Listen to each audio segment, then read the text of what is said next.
and thank you for your time. And I consider we've had a good Saturday. The weather's been rather clement, which is nice. And so I wanted to express myself on the subject of the fires in Hawaii for some time. I've been following this subject now since the fires actually occurred on the 7th and 8th of August last year. And I've been following a very, very dedicated person, especially called Brush Junkie. First name is Tracy, and she has done some fantastic research, and her podcasts are really clear, concise, and concrete, and she is very well documented as well, and she does put up with a lot of pushback, and she persists, and she gets there, and I'd like to say hats off to her. And I would like to now say immediately that all the facts that I'm about to list, which are about 18, all come either from her podcast or other podcasts that corroborate, or other documentation that corroborates that which she's provided. But basically, there is absolutely nothing that I'm going to say that is in any way poetic, exaggerated, slanted, or distorted. So, before the actual fire, they had a new police chief in Hawaii. Now, Hawaii has a law that says to be a police chief in Hawaii, you have to be resident for at least a year. This was waived, and he was immediately parachuted into position.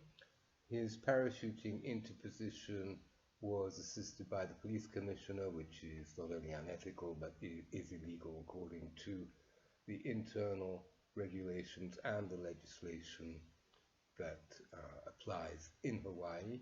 And he was fully briefed, so he was therefore able to answer all the questions in the exam, having been prepped, totally prepped in advance. So there's no wonder that he got through the exam and the interview with flying colours, because everything had, of course, been given to him in advance. He then asked for a pay rise over and above his pay rise, his current pay that he was receiving in Los Angeles. Not only did he get the pay rise he requested, but he got an additional $4,000 more, which is not $6,000, which is somewhat surprising. Then, once in place,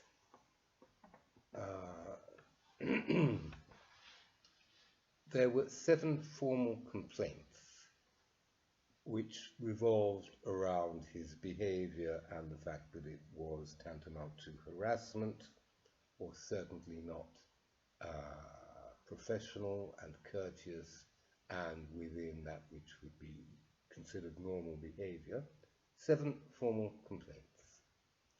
Then, prior to the fire, once again, 3 senior police officers with many years' experience on the Hawaiian and Maui police force, all under the responsibility of the police chief, resign, not together, individually and separately at different moments, but within a certain time period. There were 3 resignations of senior police officers,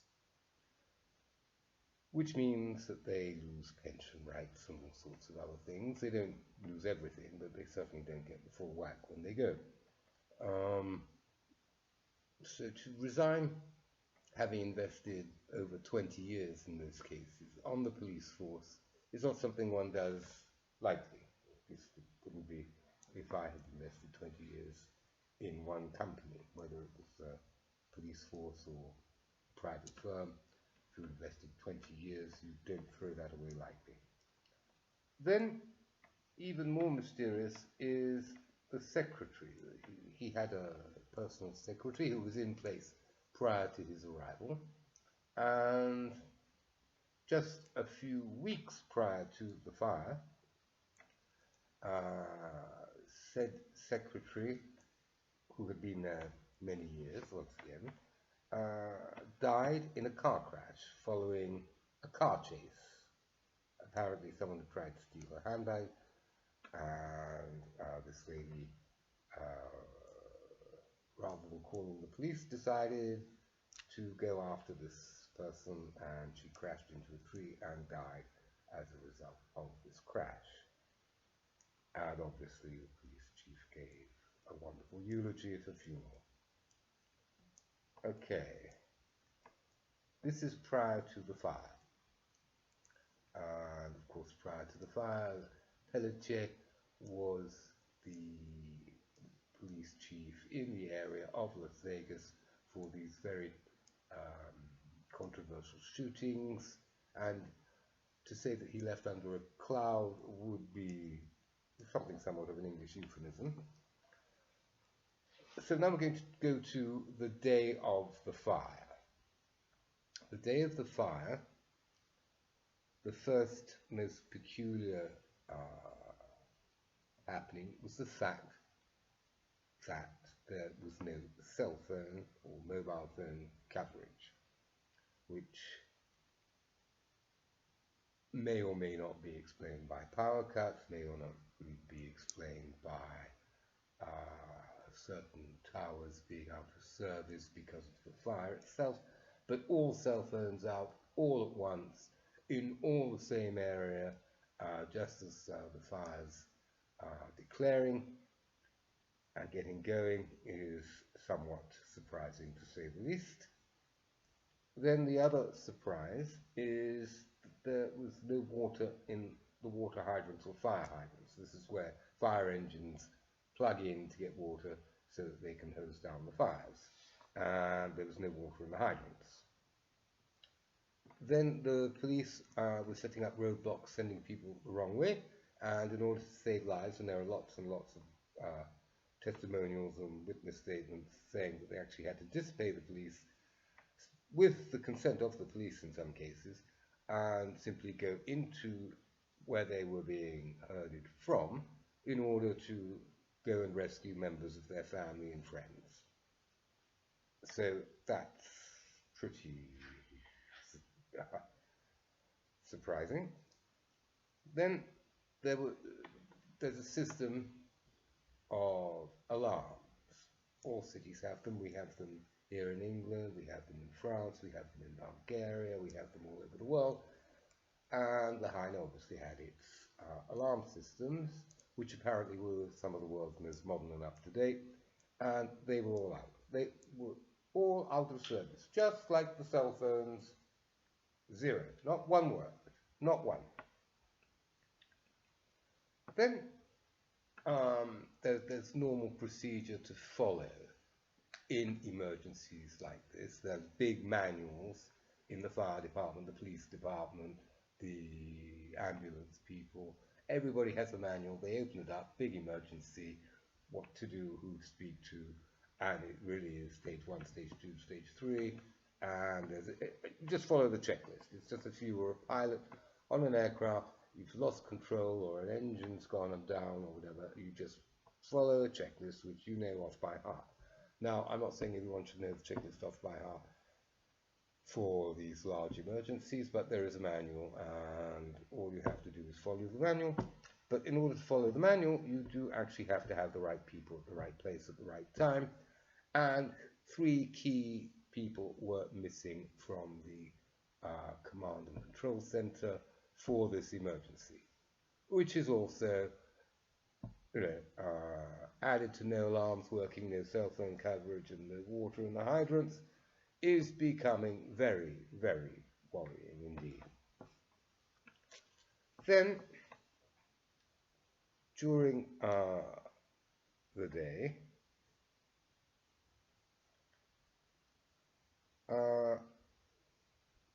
things just got worse and worse, and people were literally throwing themselves into the sea because it's the only place they had to go to avoid the fire.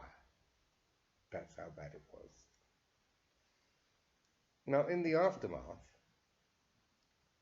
the next day, The very next day, when the fires had been extinguished, we're looking the morning of the 9th of August, fences went up with an alacrity and an efficiency that was absolutely the opposite of no water in the hydrants, no cell phones, no alarms. But we can put a fence up the next day with such efficiency and rapidity and thoroughness. It's unbelievable. And it wasn't just any fence and a few bits of wood cobbled together. Oh no, this was stainless steel posts, thick PVC or rubber, over a meter high, apparently to keep all the debris in so that we weren't going to breathe the ashes. And it literally went up with such rapidity that it was, to say the least, very surprising. Then it was noted that satellite images, which is a normal meteorological satellite, which is used by the Met Office out there, which is used by the university, which is open to members of the public, hours of images, at least very critical images during the critical part of the fire, went missing from the website. Whoop, no longer there. Then helicopters were filmed by the people in situ at the time, but everyone was told that there was nothing in the air. Well, that was completely false, because we have the footage of the helicopters. What they were doing, and whom they were helping or hindering, no one knows. Then it transpired that anything blue, including cars, were not burnt. Then we have